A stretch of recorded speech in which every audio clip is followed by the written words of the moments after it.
Kazi na utu, tunasonga mbele.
Ndugu zangu, hakuna mashaka kuhusu ukubwa wa Chama cha Mapinduzi. Hiki ndicho chama kikubwa kuliko vyote hapa nchini. Mheshimiwa Mwenyekiti, kwa akidi tulionayo hapa ni zaidi ya nusu, na hivyo kikao hiki ni halali, tayari kwa kufunguliwa. Sasa nitamke kuwa mkutano mkuu wa Chama cha Mapinduzi Taifa umefunguliwa rasmi.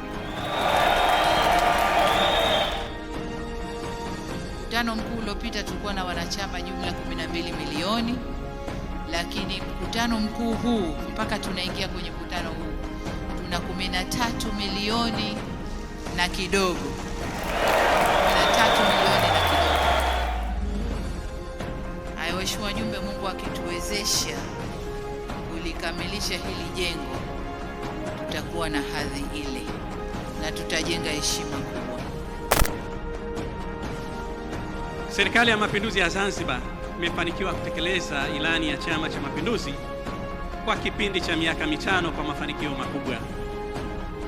Maagizo na maelekezo ya ilani yametekelezwa vizuri na mengine yametekelezwa zaidi ya kiwango kilichopangwa.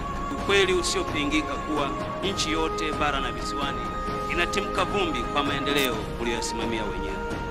Kwamba maendeleo haya kama kusingekuwa na amani na utulivu na usimamizi mzuri wa vyombo vyetu, bila shaka ingekuwa ndoto tusingeweza kuyafikia. Mlipumzika, mlikesha.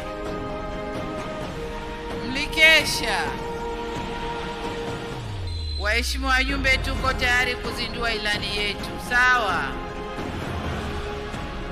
Hii ni ilani ya 7 ya uchaguzi mkuu tangu nchi yetu iliporejea katika mfumo wa vyama vingi vya siasa. Anatuahidi kwamba ataongeza kasi ya maendeleo na kuimarisha vyanzo vya mapato, kukuza uchumi wa Zanzibar. Sisi tumeongozwa na dira ya kuiona Tanzania yenye ustawi kwa wote, nchi inayozingatia na kuheshimu utu, haki na usawa, na taifa imara linalotegemea na kuheshimika kimataifa. Chama chenye ilani ya kuivusha Tanzania leo na kesho ni Chama cha Mapinduzi. Yaliyomo kwenye ilani hii tunaweza kuyatekeleza kuendana na mipango na uwezo tulionao. Tunajiamini tutaweza. Tumeweza kipindi hiki, tutaweza kipindi kijacho. Sasa nitamke rasmi kwamba mkutano mkuu maalum wa CCM wa Taifa sasa umefungwa rasmi.